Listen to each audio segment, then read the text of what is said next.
I have prepared myself for you not liking me very much on the back of this video, but I still have to say what I've got to say because the truth remains.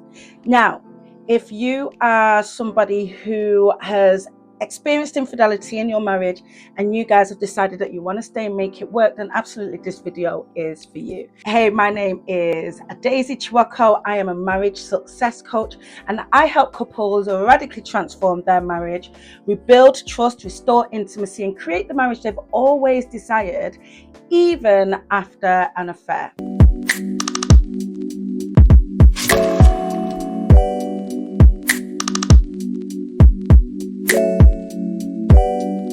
Now, it's so easy to point your fingers at the affair and say that the reason we're having problems, the reason this marriage isn't working, is because of that affair. The affair is and was the problem. But what if I told you that the affair was just a symptom of a great disconnection that was happening between the two of you that neither of you were prepared to or willing to own up to or address? Before you shoot me, I want you to know that this has got nothing to do with blame. I am not here blaming the victim for the action of the betrayer. Absolutely not. But it is about ownership. It is about change. It is about awareness, right? Now, hear me again. There is nothing that justifies an affair. Absolutely nothing.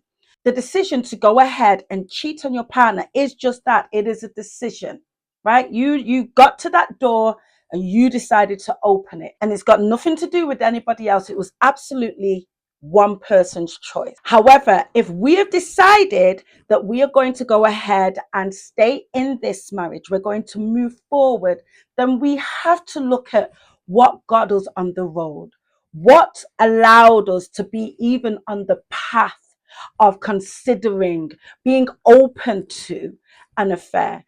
And usually, not always, but usually it is more about the marriage than it is about just somebody wanting to go out to destroy their world.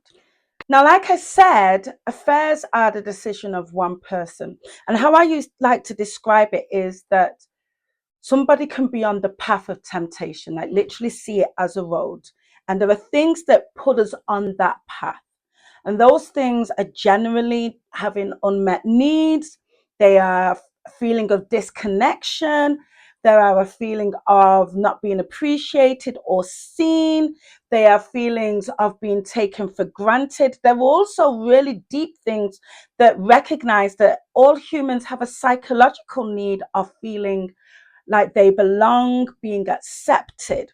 And when you're in a marriage where you don't feel like you belong, you don't feel like you're accepted, it can leave a gap. And that gap can put us firmly on the road of temptation. This road of temptation means that we're a little bit more vulnerable. We're a little bit more susceptible. We're a little bit more at risk of making a decision that we know we shouldn't make. However, we're just on the road. And that's what we have to separate. Being on the road of temptation is one thing, right? That's about the marriage. That's about the connection. That's about this union that you guys have with the two of you. Two of you are involved in creating whatever this marriage looks like. When we get to the end of the road and we're faced with the decision, two doors, have the affair, do not have the affair. That's all on the one person. That's to do with the person on their own, nothing to do with anybody else. And if you choose to open that door, then you cannot turn around and blame anybody else.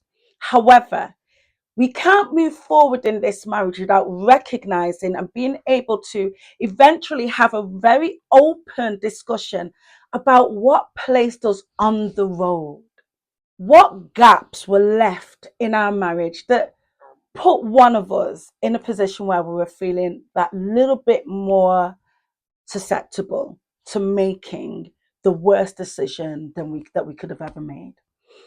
And as long as we are choosing to only point the finger and say, well, it was your choice, you had the affair, it's your problem, as much as we're correct, it leaves us at a position where we could go ahead and create the same marriage. And it also puts us in a place of denial, because usually when I'm working with couples who are on my affair recovery program, and they're saying, listen, we've gone through this and we really want to move forward and create an amazing marriage. When I ask them, how was your marriage before the affair? Rarely do I hear a couple say, oh, it was amazing. We had the best marriage. We were so happy, so deeply connected, right? We had great communication. We were both feeling fulfilled.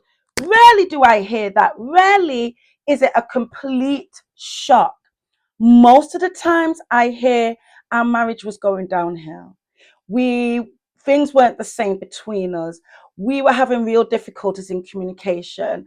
We were not appreciating each other. We were taking each other for granted. We become complacent.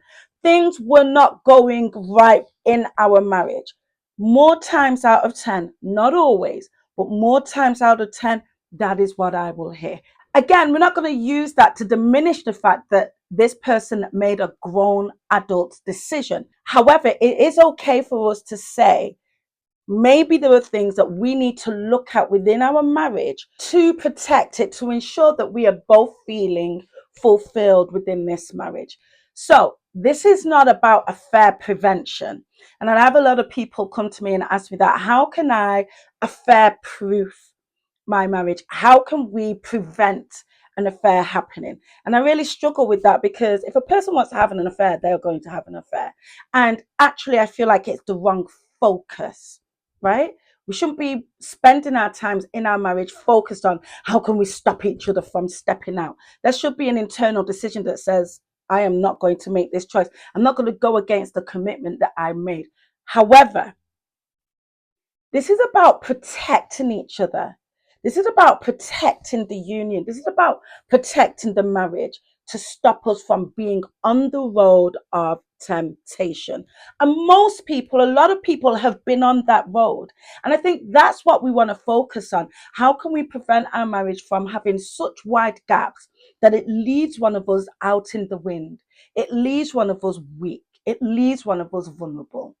And so, if you're at your healing journey where you can start to think like this, you can start to open your mind to saying, okay, absolutely, I'm not taking any blame for this, but I am prepared to look at what was going on in our marriage and see how we can ensure that we have better protection around it for next time.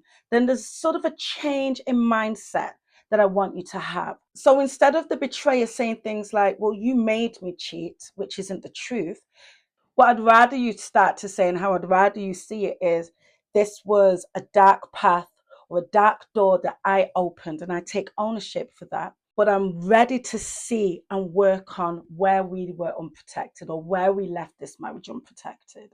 For the betrayed person, I want you to shift from thinking and just saying, well, you betrayed me, it's your fault, to saying, yes, you did, and it hurt me, and I absolutely deserve healing, but I'm ready for us to start to explore and have a look at the full landscape of this marriage and what this all means, and where we were before and where we want to go to. And I also want you to start being very, very honest about your marriage. So instead of saying, we were fine, why did you do this? We were fine. I want you to be honest and say, actually, we were functioning, but we weren't deeply connected. And maybe this is the opportunity that we can use to build a deeply connected marriage where we can both honestly say, yes, that is exactly what we've built, and that is exactly what we have. So this is really about healing. And I want you to know that healing isn't about repairing the damage, not in this situation. It's about building a brand new foundation, a brand new foundation, a brand new marriage. And that's going to take the two of you, both the betrayer and the betrayed. And remember, the only reason I'm talking to you like this is because you made a decision to stay in your marriage. And if you make a decision to stay in your marriage, and I want you to be happy in this new marriage, I want you to be fulfilled. I want you to use this storm to create something amazing. Otherwise, there would be no point in you choosing to stay. If you're going to stay, then absolutely we need to be looking forward to you creating something that is good for you.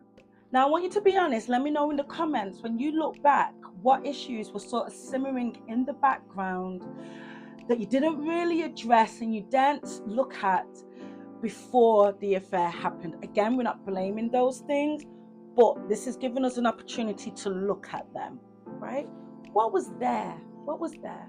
Let me know in the comments. And if you want to take this further and you want help to rebuild the trust and restore intimacy and create that marriage that you've always wanted, that is stronger than before the affair, then you need to get onto my Affair Recovery Program. Hit the link in the bio and book your free consultation call with me.